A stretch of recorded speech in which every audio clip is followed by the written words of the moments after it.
Shalom saudara-saudari yang kekasih Tuhan Yesus Kristus. Bagaimana keadaan saudara hari ini? Bagaimanapun keadaannya, biarlah kita tetap berharap dan hanya percaya kepada Tuhan. Mari kita persiapkan diri kita, hati kita untuk beribadah saat ini. Mohon Tuhan kembali menguatkan kita dan berkenan atas segala sembah sujud kita saat teduh.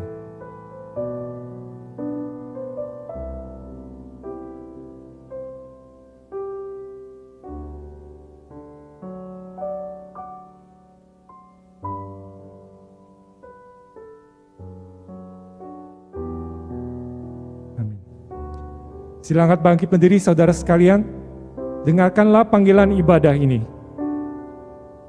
Masuklah, marilah kita sujud menyembah berlutut di hadapan Tuhan yang menjadikan kita. Aku hendak sujud ke arah bait-Mu yang kudus dan memuji nama-Mu oleh karena kasih-Mu dan oleh karena setia-Mu. Sebab Kau buat nama-Mu dan janji-Mu melebihi segala sesuatu. Ibadah ini dimulai dengan iman yang teguh bahwa pertolongan kita adalah dalam nama Tuhan yang menjadikan langit dan bumi, yang tetap setia dari dahulu, sekarang, sampai selama-lamanya. Mari kita bersatu di dalam doa. Ya Tuhan Allah kami datang di hadapan-Mu Tuhan pada saat ini. Kami bersahati ya Tuhan, sebagai anak-anak Tuhan yang dipanggil oleh Tuhan. Kami datang untuk menyembah-Mu Tuhan, meninggikan nama-Mu, memuliakan nama-Mu Tuhan. Ya Tuhan, di dalam keadaan yang saat ini yang begitu buruk adanya, kami sungguh Tuhan hanya bisa mengandalkan Engkau. Karena Engkau lah ya Tuhan yang setia, yang selalu menopang kami dalam kehidupan kami. Ya Tuhan, layakkanlah setiap kami ya Tuhan untuk datang pada saat ini di hadapan-Mu, meninggikan nama-Mu, memuliakan nama-Mu ya Tuhan. Kiranya Engkau berkenan atas segala sembah sujud kami pada saat ini Tuhan. Dan setiap kami ya Tuhan yang datang beribadah padamu ya Tuhan saat ini, kami boleh dikuatkan untuk kembali Tuhan, terus berharap pada Tuhan dan hidup memuliakan nama Tuhan. Pimpinlah Tuhan jalannya ibadah pada saat ini Tuhan. Biarlah semua ini Tuhan boleh berkenan di hadapan-Mu. Hanya dalam nama Tuhan Yesus, Allah dan Juru Selamat kami yang hidup, kami berdoa dan mengucap syukur. Amin. Mari saudara kita bersama menyembah Allah kita. Allah yang selalu menjadi sumber kekuatan kita. Allah yang selalu menjadi pertolongan di dalam kehidupan kita. Allah yang hanya padanya selalu kita berseru.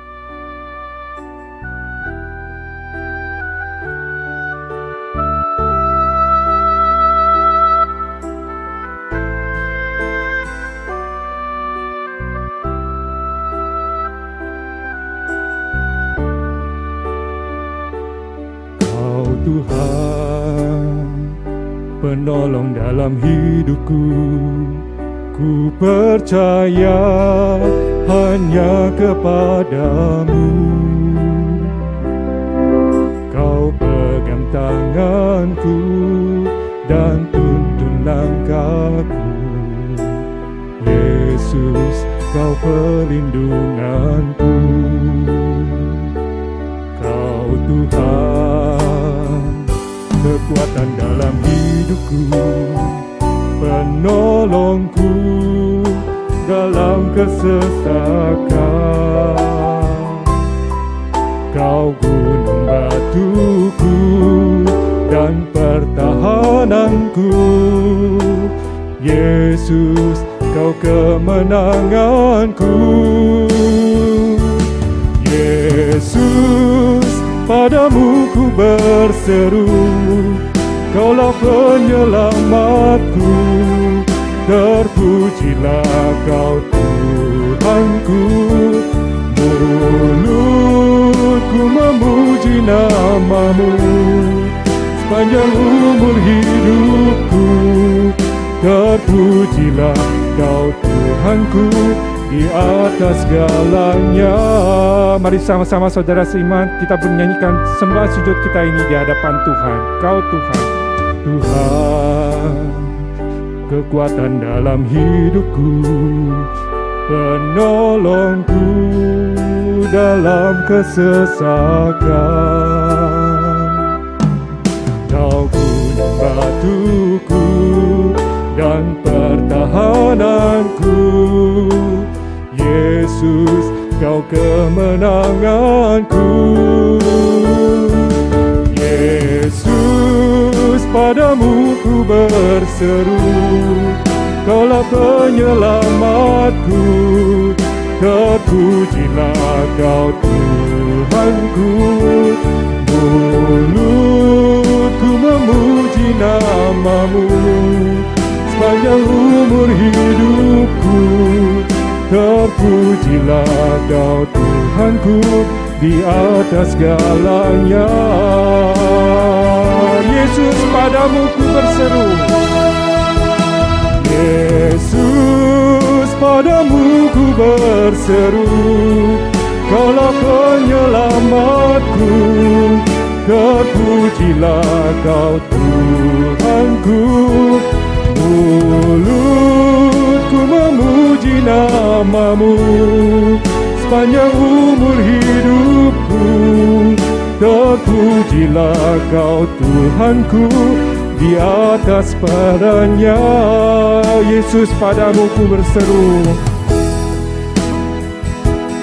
Yesus, padamu ku berseru, Kaulah penyelamatku. Terpujilah Kau Tuhanku di atas segalanya.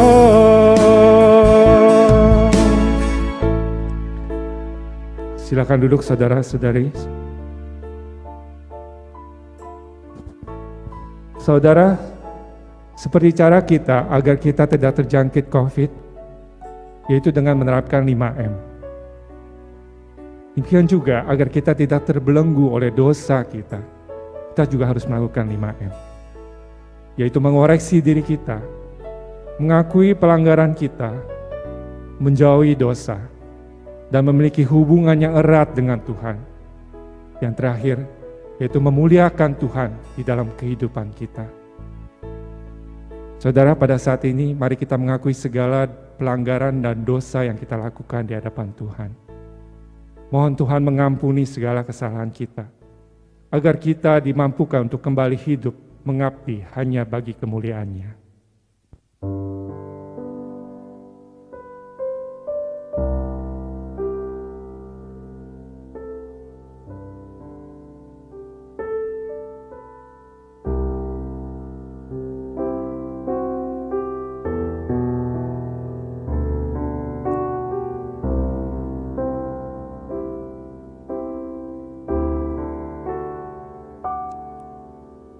Hanya Kau Tuhan di hidupku, Kau berikan hidup yang baru. Darah-Mu menyucikan, pulihkan hatiku. Kau nyatakan Kaulah segalanya. Engkaulah sumber pengharapan, kuasa-Mu sanggup menyembuhkan. Jiwaku pun berserah hanya kepadamu. Yesus, Kaulah segalanya. Karena salib-Mu ku hidup, karena salib-Mu ku menang. Engkau yang berkuasa sanggup untuk melakukan mujizat-Mu. Karena salib-Mu ku hidup, karena salib-Mu ku menang.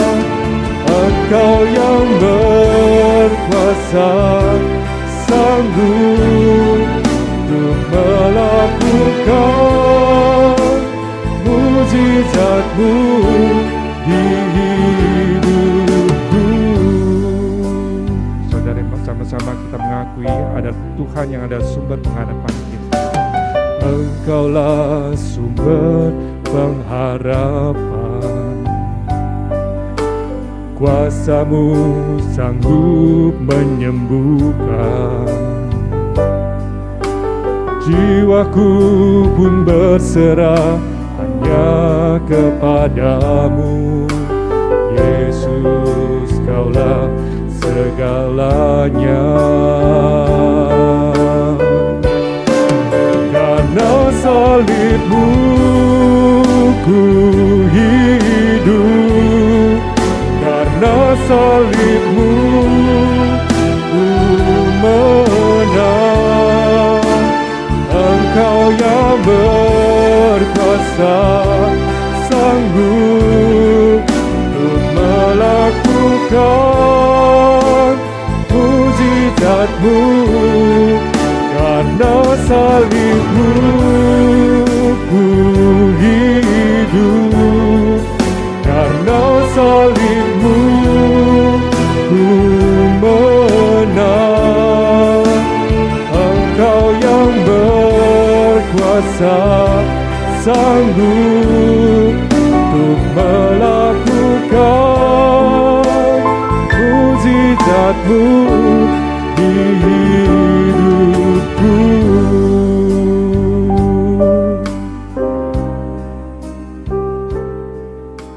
Kita berdoa. Bapa di surga, karena salib-Mu kami menjadi hidup, karena salib-Mu kami menjadi menang. Engkau menggantikan kami manusia yang berdosa dengan mati digantungkan di atas kayu salib.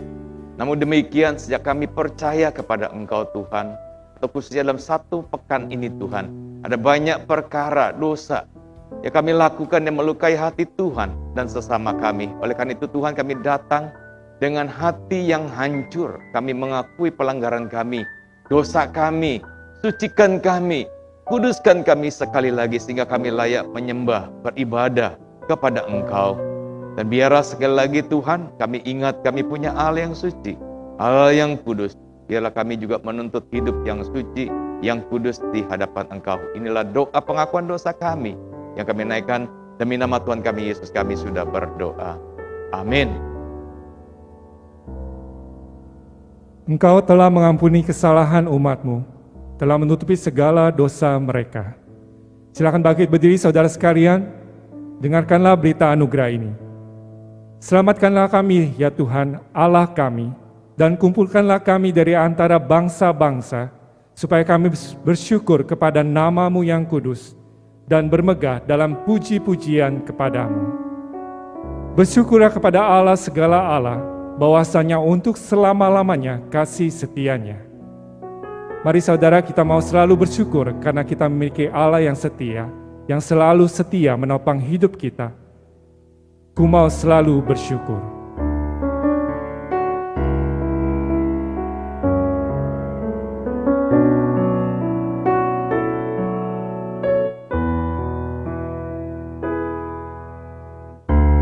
Dengan apa ku membalas kasih-Mu yang ku terima dari-Mu? Dengan apa ku membalas cinta-Mu? Oh Yesusku, ku mau selalu bersyukur, selalu bersyukur. Kau Tuhan yang setia, yang selalu menopang. Ku mau selalu bersyukur, selalu bersyukur. Kau Bapa-Ku yang setia. Mari sama-sama nyanyikan lagu ini. Dengan apa ku membalas kasih-Mu yang ku terima dari-Mu? Dengan apa ku membalas cinta-Mu Oh Yesusku, ku mau selalu bersyukur, selalu bersyukur. Engkau Tuhan yang setia, yang selalu menopang. Ku mau selalu bersyukur, selalu bersyukur. Engkau Bapa-Ku yang setia. Ku mau selalu bersyukur, ku mau selalu bersyukur, selalu bersyukur. Engkau Tuhan yang setia, yang selalu menopang. Ku mau selalu bersyukur, selalu bersyukur. Kau Bapa-Ku yang setia. Ku mau selalu bersyukur, selalu bersyukur. Kau Tuhan yang setia, yang selalu menopang. Ku mau selalu bersyukur, selalu bersyukur. Kau Bapa-Ku yang setia. Ku mau selalu bersyukur, selalu bersyukur. Kau Tuhan yang setia, yang selalu menopangku.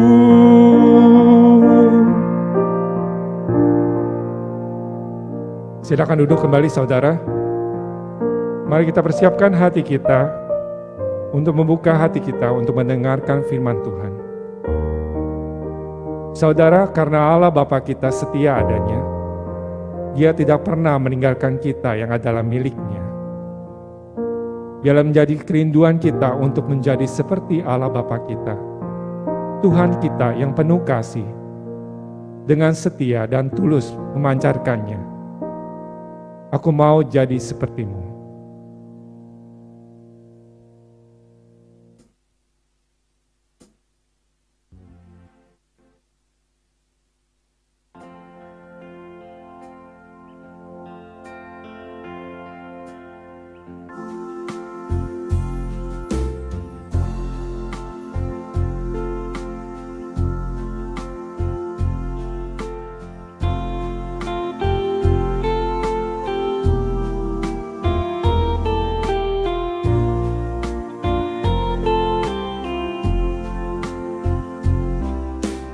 Bapa Kau setia,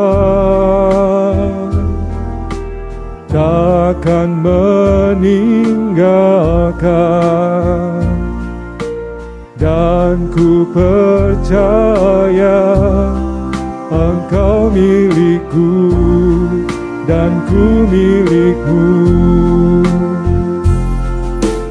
Kerinduanku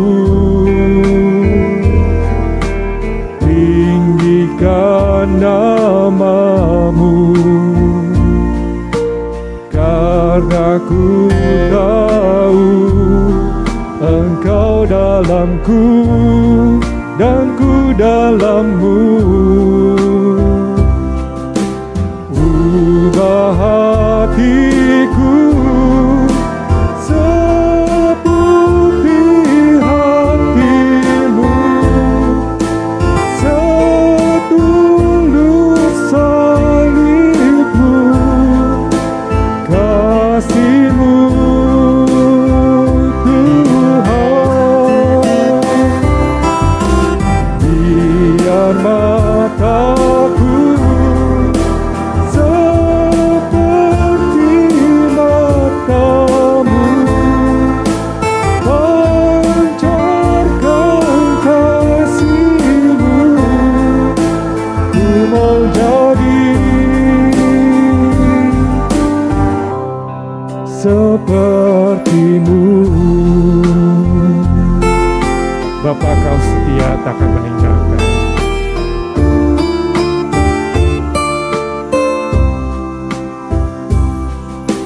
Bapa Kau yang takkan meninggalkan, dan ku percaya Engkau milikku dan ku milikmu. Kerinduanku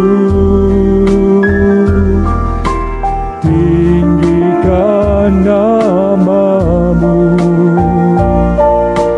karena ku tahu Engkau dalamku dan ku dalammu. Ubah hatiku seputih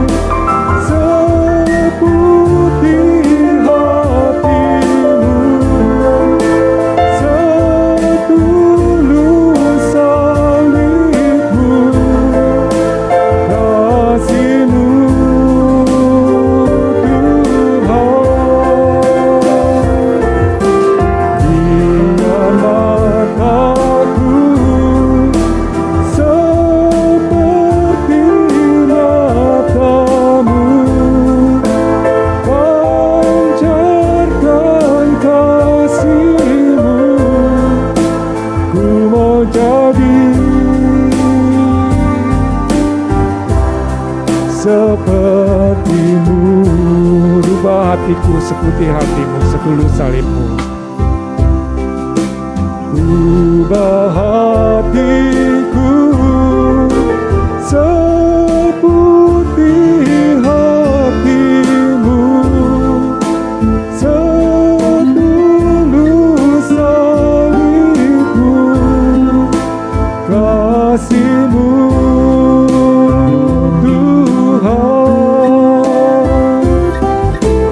Biar mataku seperti matamu, pancarkan kasihmu. Ku mau jadi, ku mau jadi, ku mau jadi sepertimu.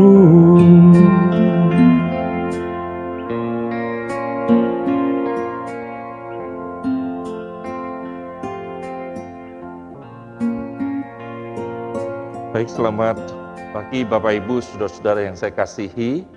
Apa kabar pada hari ini? Saya senang boleh ada di tengah-tengah Bapak Ibu, saudara-saudara. Saya ingin menyampaikan salam dari MPS Sinode kepada saudara-saudara.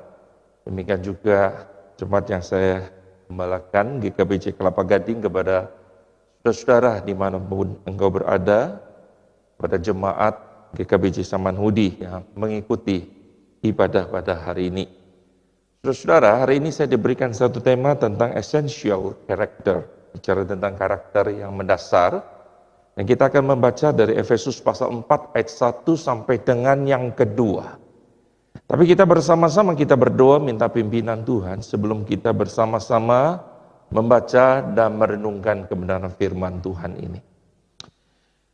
Tuhan Yesus, saat ini kami ingin membaca dan merenungkan firman Tuhan.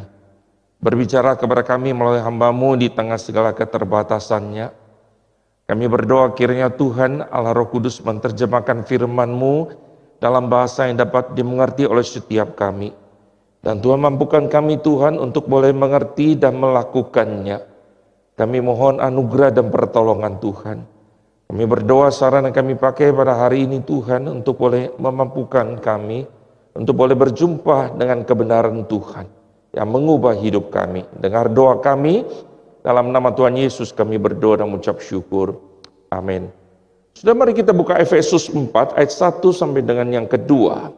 Saya ingin sudah perhatikan. Efesus 4 ayat 1 sampai dengan yang kedua.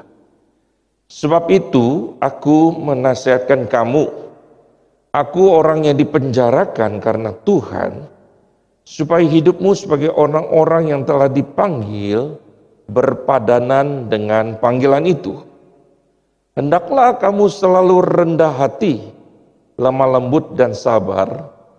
Tunjukkanlah kasihmu dalam hal saling membantu. Sampai demikian jauh pembacaan firman Tuhan. Bapak Ibu, saudara-saudara yang saya kasihi, Abraham Lincoln, Presiden Amerika Serikat yang ke-16 pernah berkata demikian. Character is like a tree and reputation like its shadow. The shadow is what we think of it. The tree is the real thing.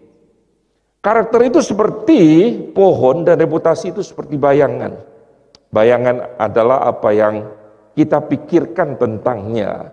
Dan pohon adalah apa yang nyata. Saudara Martin Luther King, seorang pejuang hak asasi manusia tentunya dan seorang hamba Tuhan, dia berkata demikian. I have a dream that my 4 little children will one day live in a nation where they will not be judged by the color of their skin, but by the content of their character. Saudara-saudara, dia berkata begini, saya punya satu mimpi, bahwa 4 anak-anakku suatu hari nantinya akan hidup di sebuah bangsa di mana mereka tidak akan dipandang dari warna kulit mereka, tetapi dari karakter mereka. Saudara-saudara, sangat luar biasa sekali pernyataan ini. Saudara-saudara, karakter itu tidak dibawa sejak lahir. Karakter itu adalah dihasilkan dari sebuah proses penaklukan diri kepada Kristus. Surat Efesus ini ditulis oleh Rasul Paulus pada saat dia ada di dalam penjara di Roma sekitar tahun 60-61 Masehi. Saudara, berbeda dengan surat-surat Paulus yang lainnya, hampir dapat dikatakan bahwa Paulus tidak banyak menjawab sebuah kontroversial doktrin atau mengoreksi ajaran yang terjadi di dalam jemaat ini. Namun kemudian Paulus menegaskan bagaimana seorang yang percaya kepada Tuhan harus menghidupi ajaran Kristus di dalam hidupnya. Jika kita membaca surat ini, maka kita akan menemukan berulang-ulang Paulus berkata, di dalam Kristus, and Kristo dipakai. Saudara-saudara, kalau kita lihat nats sebelumnya, kita akan menemukan bagaimana kerinduan Rasul Paulus melihat jemaat yang pernah ia gembalakan mengalami sebuah kedewasaan penuh yang memiliki karakter Kristus. Di dalam Efesus 3 ayat 16-19 Paulus berdoa agar atribut Allah, kasih Allah itu terpancar di dalam kehidupan mereka. Saudara, meskipun surat ini berbeda dengan surat-surat Paulus lainnya yang berisi berbagai koreksi pengajaran, tapi saudara-saudara, bukan berarti jemaat ini tidak mengalami sebuah tantangan atau pergumulan dalam hidup mereka. Rasul Paulus mengingatkan kepada mereka supaya mereka mempergunakan waktu yang ada, karena hari-hari ini jahat kita bisa temukan di dalam pasal yang kelima. Paulus mengingatkan mereka supaya mereka mengerti kehendak Allah, bagaimana mereka harus hidup sebagai ciptaan baru, menyadari bahwa hidup ini adalah sebuah peperangan. Itu sebabnya mereka perlu menggunakan perlengkapan senjata Allah supaya mereka dapat bertahan dan melawan tipu muslihat iblis. Nah, saudara-saudara, dari nats yang kita baca tadi, sudah ada beberapa hal yang kita perlu pelajari. So, yang pertama, saudara, yang pertama kita pelajari adalah Paulus berkata ini ada sesuatu yang esensi. Saudara, Rasul Paulus menyadari sebagai orang yang sudah ditebus oleh Kristus, ada hal yang mendasar yang harus dimiliki oleh setiap orang yang mengaku pengikut Kristus. Dalam Efesus 4 ayat 1 Paulus berkata, sebab itu aku menasihatkan kamu, aku orang dipenjarakan karena Tuhan, supaya hidupmu sebagai orang-orang yang telah dipanggil berpadanan dengan panggilan itu. Saudara, Rasul Paulus berkata, sebab itu aku menasihatkan kamu. Saudara, kata menasihatkan itu berasal dari kata Yunani, itu parakaleo. Yang berarti sesuatu yang penting, yang bisa diterjemahkan menasihati, mendesak, atau memohon, saudara. Itu sebabnya New International Version, NIV menerjemahkan, I urge you to live a life worthy of the calling. Saudara, aku mendesak kamu, Paulus berkata. Bahasa Indonesia sehari-hari menerjemahkan, minta dengan sangat kepadamu. Artinya, saudara, ini sesuatu yang sangat esensi. Sesuatu yang sangat penting. Saudara, Paulus tidak menggunakan kekuasaan untuk memaksa, karena ia bukan seorang yang sedang berkuasa atau punya kekuasaan. Saudara, ia berada di dalam penjara. Rasul Paulus ingin mengatakan bahwa hidupnya itu memberikan sebuah teladan yang memaksa mereka untuk tidak bisa menyangkal apa yang ia katakan itu benar, saudara. Makanya Efesus pasal 4 ayat yang pertama Paulus berkata, sebab itu aku memohon kepadamu, aku orang yang dipenjarakan karena Tuhan. Atau aku memaksa kamu karena aku adalah orang yang dipenjarakan karena Tuhan. Saudara, Paulus tidak memakai otoritasnya sebagai seorang rasul atau saudara mantan gembala mereka di Efesus. Tetapi dengan teladan hidupnya, itu quote and quote, memaksa mereka untuk mengikuti apa yang Paulus sudah lakukan. Saudara, poin yang kedua dari Efesus ini, saudara, apa yang kita pelajari? Apa yang Paulus mohon? Apa yang Paulus minta, saudara? Saudara, yang kedua, Paulus berkata engkau harus hidup sesuai atau cocok, saudara, dengan anak Allah. Rasul Paulus berkata, sebab itu aku menasihatkan kamu, aku orang dipenjarakan karena Tuhan, supaya hidupmu sebagai orang-orang yang telah dipanggil berpadanan dengan panggilan itu. Saudara, kata berpadanan itu berasal dari kata aksios, yang berarti sesuai atau dengan cara yang patut, yang semestinya. Saudara, Paulus sengaja memakai kata orang-orang yang telah dipanggil, yang berasal dari bahasa Yunaninya kaleo, yang mengingatkan mereka sudah akan sebuah kata eklesia. Itu orang-orang yang dipanggil keluar dari kegelapan, masuk ke dalam terang Tuhan. Sudah ada sebuah perubahan dari kegelapan kepada terang. Perubahan itu, saudara, bukan hanya sekedar status, tapi ini berbicara tentang cara hidup mereka. Banyak orang, saudara-saudara, ingin status, tapi tidak menjalankan kewajibannya. Berani menikah, menjadi suami, jadi istri, tapi tidak tahu tanggung jawab sebagai suami atau istri, maka kacaulah keluarga itu.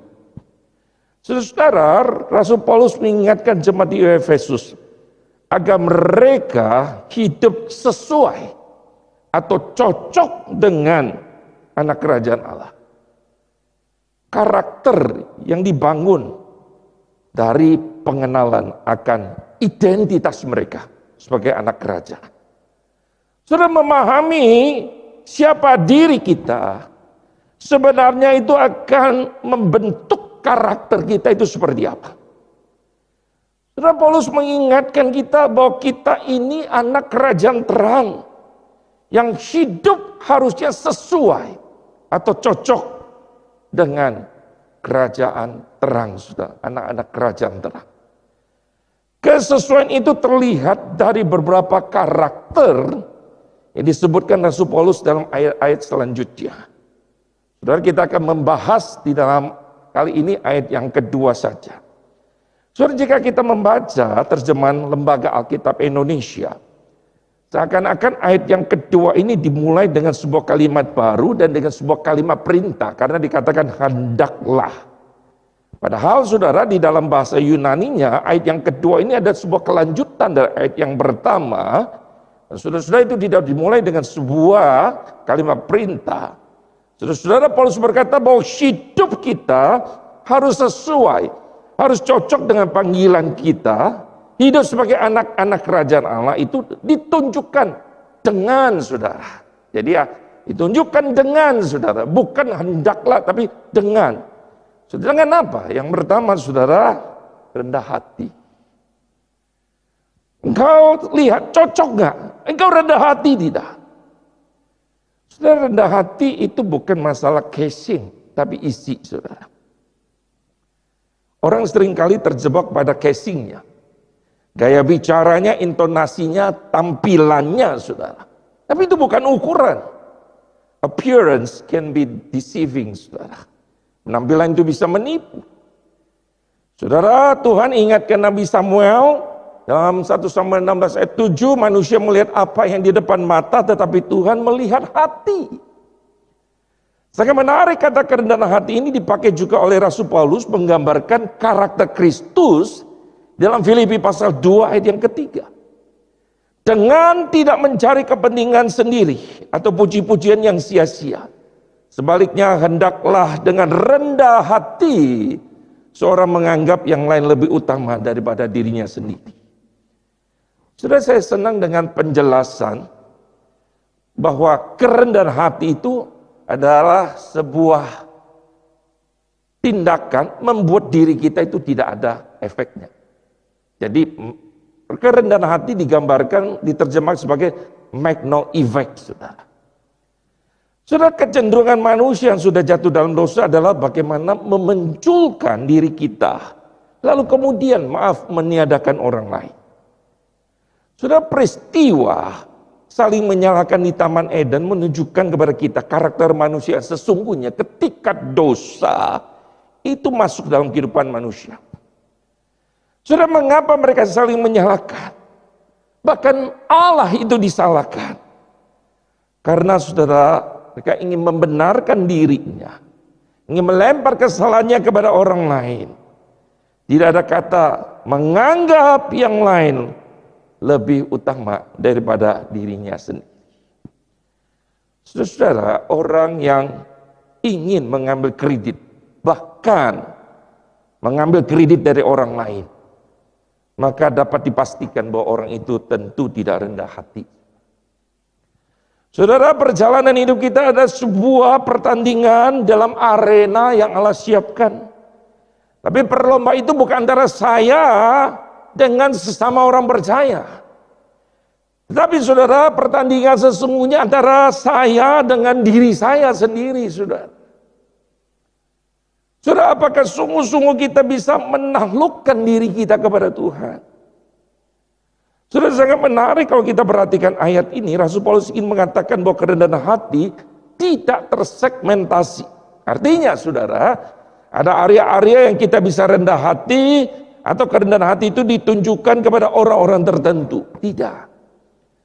Kepada orang yang di atas kita, atau orang yang menguntungkan kita, kita bisa tunjukkan rendah hati. Tetapi kepada orang yang di bawah, kita sulit rendah hati. Bahkan kita mungkin merasa di atas dia dan kita mulai sombong. Paulus memakai sebuah kata, saudara-saudara, di depan kata rendah hati, yaitu dalam bahasa Grekanya pas. Pas di dalam bahasa Greka itu berarti, saudara, siapa saja, seluruh, segala. Itu sebabnya saudara, NIV memakai kata be completely humble, saudara. Jadi tidak tersegmentasi. Sudah kerendahan hati yang komplit, yang tidak tersegmentasi di setiap area dan kepada siapa saja yang membutuhkan kasih karunia Tuhan. Apakah kita masih mau tetap melayani Tuhan ketika orang lain tidak menghargai dan memperhitungkan kita? Saudara, apakah kita masih bisa tetap rendah hati ketika pelayanan yang kita kerjakan itu tidak dihargai? Saudara, jangan kita berpikir bahwa orang-orang pada zaman Tuhan Yesus menghargai pengorbanan yang Tuhan Yesus lakukan buat mereka. Persoalan yang terjadi dalam keluarga dan gereja pada saat ini adalah terlalu menganggap diri kita sendiri terlalu tinggi dan bernilai. Dan menganggap orang lain tidak ada atau bahkan terlalu rendah. Jika kita sulit mendengarkan masukan orang lain, kita ingin didengarkan, tetapi tidak mau mendengarkan. Itu sebabnya kita ketika memahami, saudara, apa yang Paulus katakan kepada jemaat. Paulus ingatkan mulai, saudara, dari sebuah keluarga. Yaitu, saudara, hendaklah kamu rendahkan dirimu seorang kepada yang lain di dalam takut akan Kristus. Saudara, Paulus ingin mengajak jemaat di Efesus mengaplikasikannya. Mulai dari keluarga, mulai dari hubungan suami istri. Saudara, sebelum masuk di dalam pasal 5 ayat 22-21, Paulus berkata, rendahkanlah dirimu seorang kepada yang lain di dalam takut akan Kristus.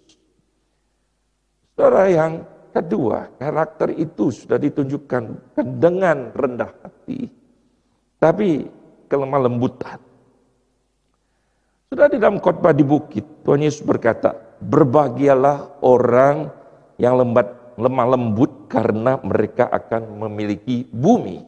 Matius 5 ayat 5. Saudara, apa kesan kita ketika kita mendengar kalimat ini? Saudara, beberapa waktu yang lalu saya membaca sebuah tulisan stiker yang sangat menarik di mobil. Lu asik, gua santai. Tapi lu usik, gua bantai. Sudah saya baca kalimat ini, saudara. Yang kata lain, saudara, ini mengatakan, lu jangan macam-macam sama gua.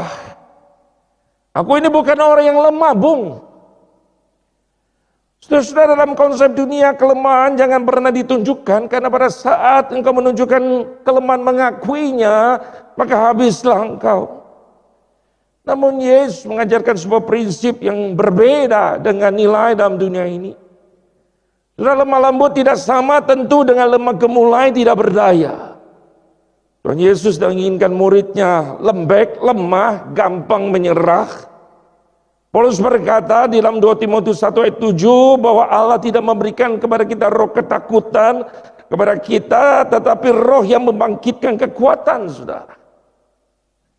Saudara, kata lemah lembut ini berasal dari kata bahasa Grekanya praus, yang sebenarnya mengacu pada seekor binatang liar seperti kuda yang kuat tetapi kemudian bisa dijinakkan dan berguna bagi tuannya. Saudara, kuda itu bukan binatang yang lemah. Menjinakkan itu tidak sama dengan menghapuskan, tapi mengarahkan, saudara. Tuhan Yesus memilih murid-muridnya, tapi tidak menghapuskan atau menggantikan kepribadian mereka. Matius, Petrus, Yohanes, Yakobus, Paulus dipakai Tuhan sesuai dengan kelebihan dan tentu, saudara, ada kekurangan mereka, tetapi kemudian diarahkan, dikendalikan untuk hormat kemuliaan bagi Tuhan. Saudara, orang yang lemah lembut adalah orang yang bisa sebenarnya menyerahkan hidupnya pada Tuhan. Orang yang lemah lembut dari pandangan manusia kelihatannya kalah, namun di hadapan Allah dia lebih daripada pemenang. Ia memfokuskan dirinya kepada Tuhan. Saudaraku, kondisi dunia dan bumi terus berubah. Virus COVID telah menyadarkan manusia sebenarnya akan keterbatasannya. Dan tidak ada satupun yang bisa kita sombongkan, saudara. Di situ menunjukkan betapa lemahnya kita. Dan tidak ada yang bisa kita banggakan. Saudara, buat apa kemudian manusia saling menyengat satu dengan yang lain, saudara? Saling menyakiti. Saudara, saya pernah pergi ke satu peternakan lebah. Pada waktu seekor lebah itu hinggap di tangan saya, pemandunya berkata, "Pak, jangan kaget. Kalau Bapak kaget, dia akan sengat Bapak." Karena dia merasa, dia punya insting ketika kita bergerak. Sebelum diserang, dia menyerah. Tetapi lebah itu ketika menyengat Bapak, dia akan mati. Dia akan kesakitan. Saudara, ini gambaran tentang manusia yang terlalu, saudara, proud, yang terlalu sombong.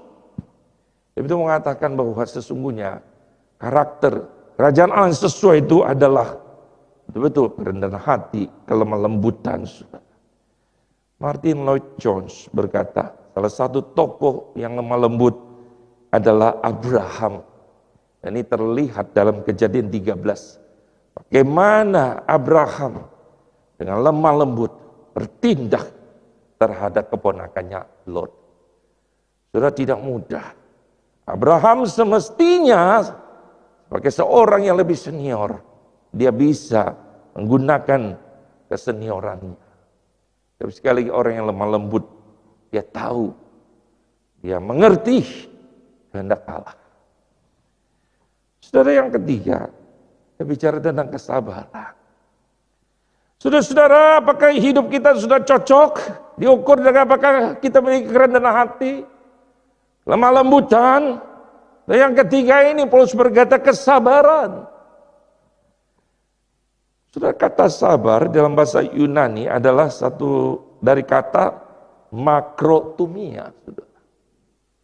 Saudara, sangat menarik secara hurufiah, kata makrotumia itu berarti membutuhkan waktu yang lama untuk mendidih atau panas, saudara. Saudara, kata ini adalah lawan dari kata kemarahan, saudara, yang artinya cepat meledak, panas, saudara.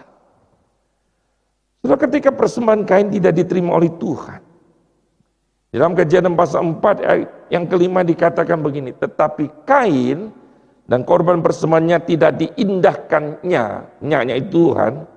Lalu perhatikan, hati Kain menjadi sangat panas dan mukanya muram. Hatinya sangat panas, mudah mendidih.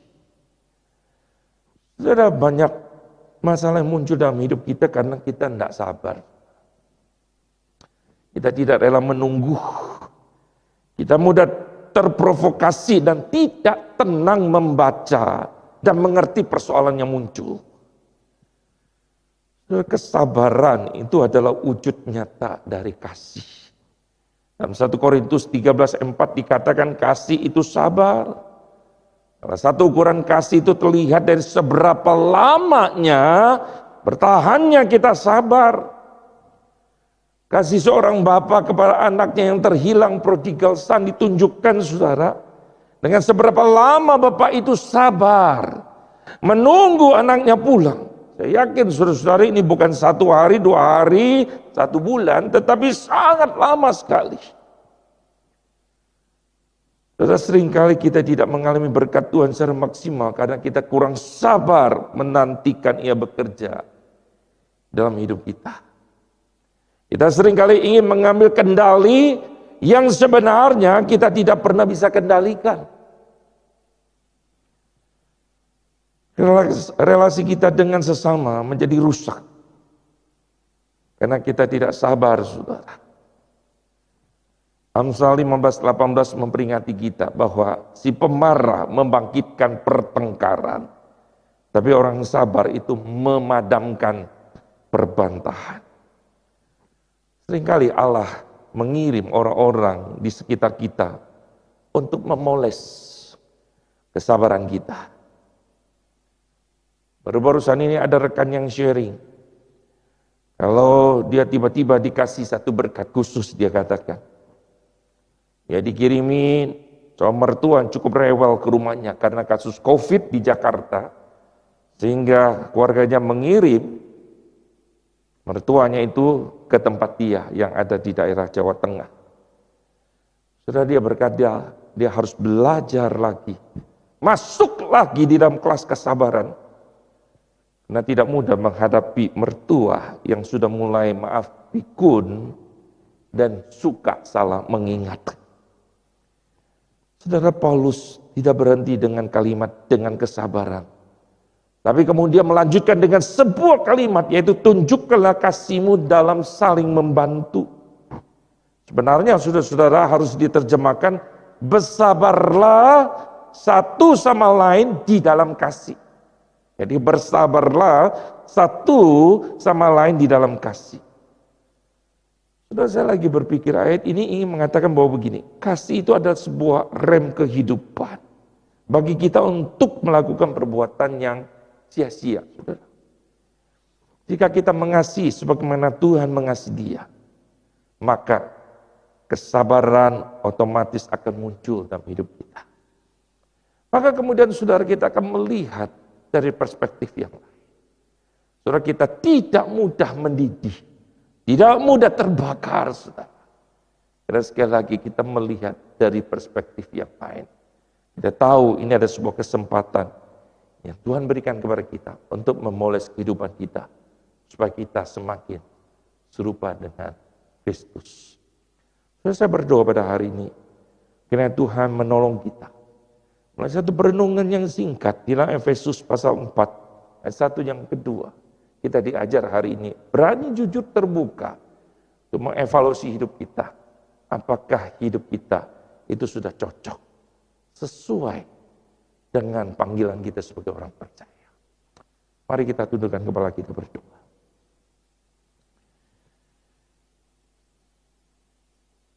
Tuhan Yesus, kami sadar kami orang yang lemah, penuh dengan dosa.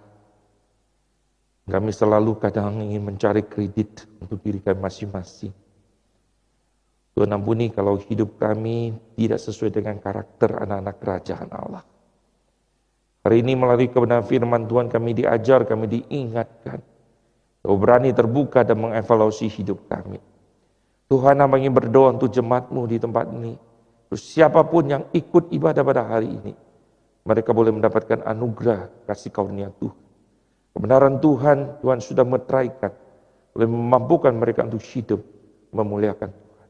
Terima kasih untuk firman-Mu, dalam nama Tuhan Yesus kami berdoa dan mengucap syukur. Amin.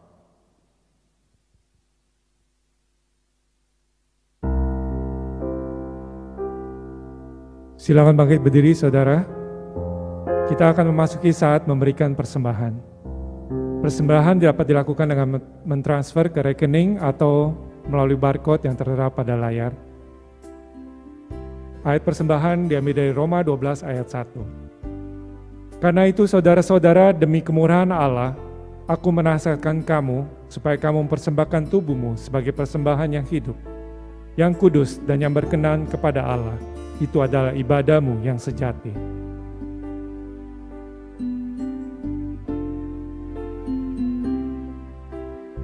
Kita berdoa.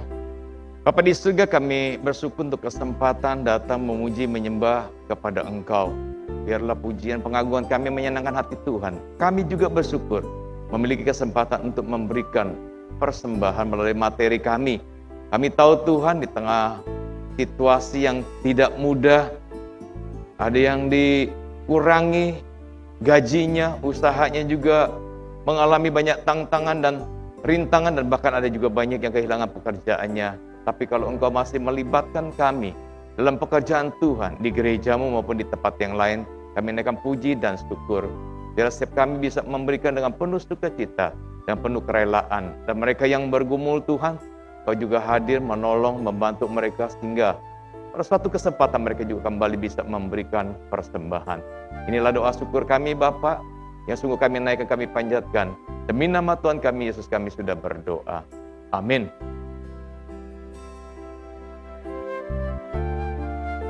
Bapa, aku persembahkan tubuhku sebagai persembahan yang hidup.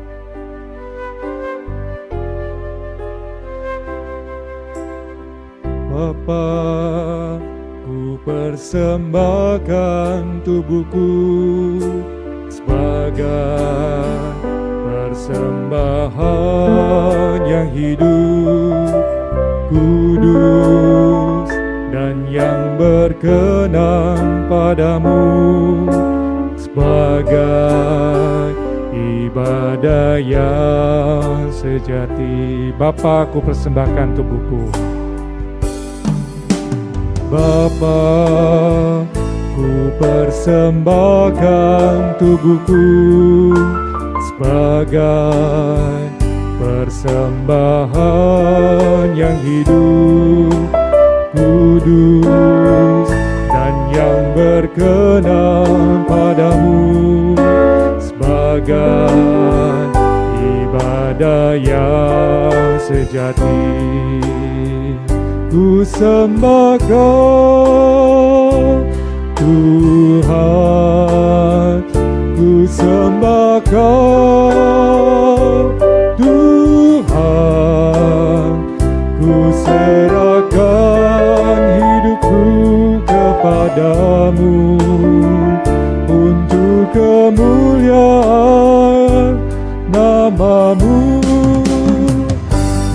sembah Kau Tuhan, ku sembah Kau Tuhan, ku serahkan hidupku kepadamu untuk kemuliaan nama-Mu.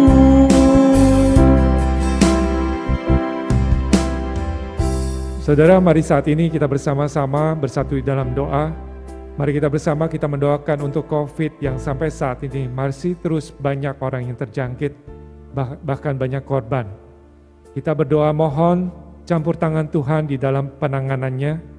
Berdoa untuk vaksinasi yang dikejar yang dilakukan oleh pemerintah. Berdoa untuk rakyat Indonesia agar memiliki kesadaran untuk melakukan 5M. Doakan para medis diberikan kekuatan, hikmat, imunitas yang tinggi dalam menangani pasien COVID. Dan juga doakan untuk pemerintah agar diberikan hikmat dalam menetapkan kebijakan dalam penanganan COVID ini. Dan doakan untuk dampak dari pandemi COVID ini, berkepanjangan ini. Mari kita bersama-sama bersatu di dalam doa. Tuhan, karena Yesus pada saat ini kami datang di hadapan-Mu ya Tuhan. Kami mau menyerahkan Tuhan daripada pandemi COVID yang sedang kami alami pada saat ini ya Tuhan. Begitu banyak ya Tuhan yang terjangkit, bahkan banyak sekali korban ya Tuhan yang berjatuhan setiap saat, setiap hari ya Tuhan. Kami sungguh memohonkan belas kasihan daripada-Mu ya Tuhan, biar Engkau ya Tuhan boleh mengangkat sakit penyakit ini ya Tuhan. Engkau campur tangan ya Tuhan, tolong ya Tuhan bangsa kami, kasihanilah kami ya Tuhan. Tuhan, pada saat ini kami berdoa menyerahkan Tuhan, biarlah pemerintah kami Tuhan berikan hikmah bijaksana, kekuatan ya Tuhan untuk boleh mengatur, menangani ya Tuhan pandemi COVID ini ya Tuhan. Kami juga mendoakan untuk setiap kami ya Tuhan, rakyat Indonesia diberikan kesadaran penuh ya Tuhan untuk melakukan 5M. Dan kami Tuhan mau dengan sadar ya Tuhan menjaga diri ya Tuhan. Tuhan juga tolong ya Tuhan untuk para tenaga medis ya Tuhan, yang mau tidak mau mereka harus menghadapi setiap hari Tuhan pasien COVID. Begitu banyak ya Tuhan yang mengantri. Tuhan tolong berikan mereka hikmat, kekuatan juga imunitas tubuh yang baik ya Tuhan. Sehingga mereka tidak terjangkit ya Tuhan. Kami sungguh Tuhan kami tahu pada saat ini hanya bisa berharap padamu. Ya Tuhan tolonglah kami Tuhan. Tolonglah bangsa kami ya Tuhan. Pulihkanlah kami ya Tuhan. Kami mohonkan semua ini Tuhan hanya ke dalam tangan-Mu.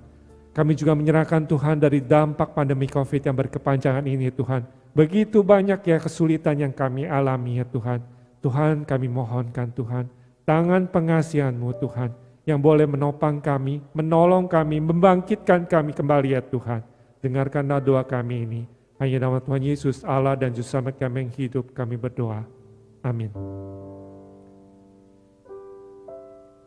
Mari saudara-saudara, kita bersama-sama dengan saudara seiman, bersahati kita mendengarkan pengakuan iman rasuli. Pengakuan iman rasuli, aku percaya kepada Allah, Bapa yang Maha Kuasa, Khalik langit dan bumi, dan kepada Yesus Kristus, anak yang tunggal Tuhan kita, yang dikandung dari Roh Kudus, lahir dari anak darah Maria, yang menderita sengsara di bawah pemerintahan Pontius Pilatus, disalibkan, mati dan dikuburkan, turun ke dalam kerajaan maut.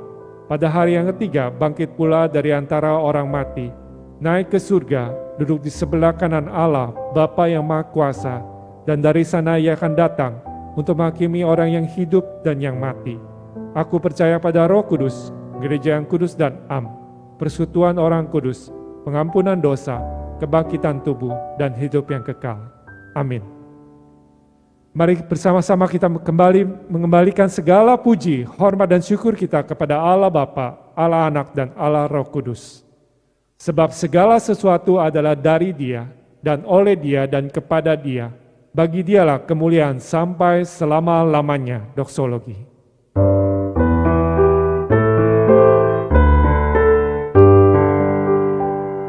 Puji Allah Bapa Putra,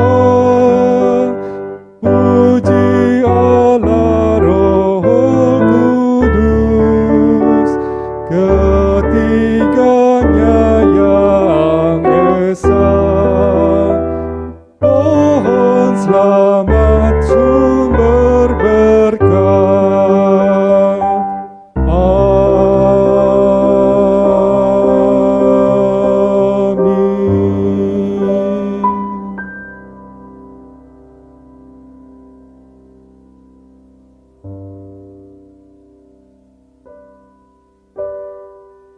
Kita berdoa. Bapa di surga, kami naikkan puji dan syukur kalau pada hari ini kami ada satu kesempatan untuk memuji, menyembah, beribadah kepada Tuhan. Biarlah pujian pengagungan kami ini sungguh menyukakan hati daripada Tuhan. Dan ajar kami senantiasa bisa memberikan yang terbaik daripada ibadah kami, sehingga ibadah kami makin berkenan kepada Engkau. Pada saat kami terus menyerahkan Tuhan, bangsa kami, negara kami yang sedang mengalami pandemi jilid kedua yang begitu meningkat, mereka yang terpapar dan bahkan yang meninggalkan dunia ini. Oleh karena itu Tuhan, kami menyerahkan ketersediaan daripada ruang rawat inap, lalu ruang ICU, juga pemakaian ventilator, oksigen, dan lain sebagainya. Minta belas kasihan daripada Tuhan. Kami juga menyerahkan Tuhan untuk pemakaman ataupun kremasi yang begitu panjang. Oleh karena itu kami juga minta belas kasihan, kemurahan daripada Tuhan. Biar pemerintah dengan sigap, dengan agresif, cepat menangani hal ini dan semuanya bisa berjalan dengan baik, berjalan dengan lancar. Kami juga menyerahkan tenaga kesehatan kami ya Bapak, mereka yang berjuang di garda depan. Beri belas kasihan kepada mereka, sambil mereka terus melayani para pasien, mereka tidak terpapar ya Bapak. Karena mereka juga punya keluarga, mereka punya pasangan hidup, mereka punya anak ataupun anak-anak. Mereka juga memiliki orang tua dan handai tolong mereka. Karena Tuhan menolong dan bahkan membantu mereka. Dan juga kami menyerahkan masyarakat juga bisa bekerja sama dengan mematuhi protokol kesehatan yang ada. Kami juga bersyukur ya Tuhan. Pada hari ini kami bisa mendengarkan sabda firman Tuhan. Biarlah sungguh-sungguh sebagai orang yang sudah dipanggil daripada Tuhan, biar kami hidup sesuai dengan panggilan kami, sepadan dengan kebenaran firman Tuhan. Biar kami punya karakter yang mendasar. Kami punya karakter yang rendah hati, kami juga bisa sabar, kami lembut dan lain sebagainya. Sehingga hidup kami ini boleh menyenangkan, memuaskan hati Tuhan dan makin menyerupai seperti Engkau. Berikan kami hikmat, kekuatan, pertolongan, mampukan kami untuk menghidupkan firman Tuhan ini dalam hidup kami. Dan kami rindu juga Engkau memberkati kami sehingga kami mampu melakukan firman Tuhan ini. Jemaat yang terkasih, pulanglah dengan damai sejahtera daripada Tuhan dengan hati yang penuh sukacita. Arahkanlah pandanganmu, hatimu selalu kepada Tuhan kita, Yesus Kristus, Sang Gembala Agung. Jadilah saksi-saksi Tuhan, pemberita Injil Tuhan, firman Tuhan, dan terimalah berkat daripada Tuhan. Kiranya kasih daripada Allah Bapa yang berlimpah-limpah, kasih setia Allah anak Tuhan kita Yesus Kristus yang tak pernah berkesudahan, gerakan, penghiburan, kekuatan, pertolongan daripada Allah Roh Kudus senantiasa memimpin, bahkan menyertai kita semua, sehingga kita mampu menjadi pelaku-pelaku firman mulai saat ini, sampai Tuhan Yesus datang kedua kalinya. Amin.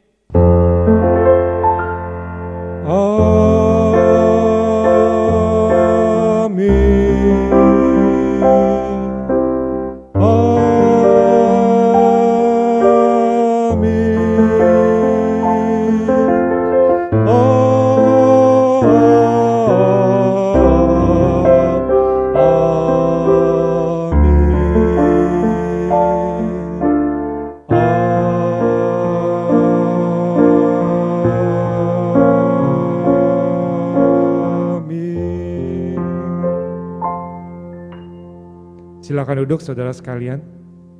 Doa teduh ibadah selesai. Tuhan Yesus memberkati.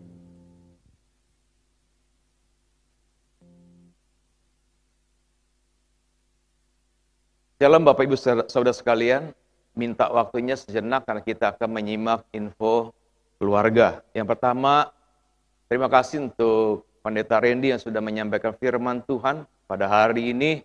Biar Tuhan terus pakai di Sinode, di GKBJ, Kelapa Gading, maupun dimanapun Pendeta Randy berada. Biar Tuhan ditinggikan dan bahkan dipermuliakan. Lalu yang berikutnya tanggal 18 Juli, yaitu minggu yang akan datang, kita akan masuk di dalam Efesus pasal 4 ayat 3 sampai 6, akan membahas tentang kesatuan roh. Dan Contoh Korey akan menyampaikan kepada firman Tuhan ini. Lalu hari Rabu pada tanggal 14 Juli dalam persekutuan doa kita pukul 18.30 sampai selesai, kita akan masuk ke kitab Nehemia dengan satu tema restorasi nasional, dan Guru Injil Yudin akan menyampaikan kepada firman Tuhan ini.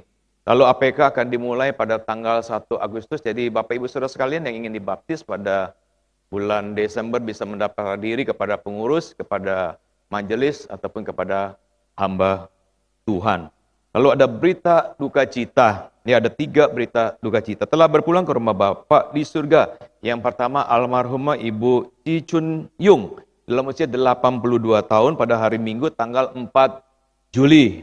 Ibu Chi Chun Yung ini adalah mama daripada Aoi Kyun dan juga Popo daripada Sinta yang ada di KU 1 dan sudah dikebumikan pada tanggal 4 Juli di TPU Tegar Alur. Lalu yang kedua, Bapak Sudikarto dalam usia 70 tahun pada hari Senin tanggal 5 Juli. Bapak Sudikarto itu adalah papa daripada Simu Kristanti ataupun papa mertua Guru Injil Yudin, ya, sudah dikebumikan pada hari Senin ya tanggal 5 Juli di TPU Mekar Bakti Cikupa Tangerang. Lalu yang ketiga, almarhum Bapak Chung Mu Sen di KU Mandarin ya dalam usia 81 tahun pada tanggal 10 Juli. Beliau itu adalah Bapak Chung Mu Sen itu adalah suami daripada Ibu Chang Yung Ting, papa daripada Majelis Aloy dan juga saudari kita Amoy atau Lina Chung. Beliau juga adalah papa mertua Majelis Yusak dan juga papa mertua Yulianti dan dikebumikan di TPU Rorotan pada hari Sabtu itu juga tanggal 10 Juli. Kiranya Roh Kudus menghibur, menguatkan setiap anggota keluarga yang ditinggalkan. Lalu juga terima kasih untuk persembahan yang sudah diberikan. Dan Tuhan senantiasa memberkati Bapak Ibu sekalian dalam usaha, dalam pekerjaan, dan juga jaga kesehatan selamat hari Minggu. Tuhan Yesus memberkati.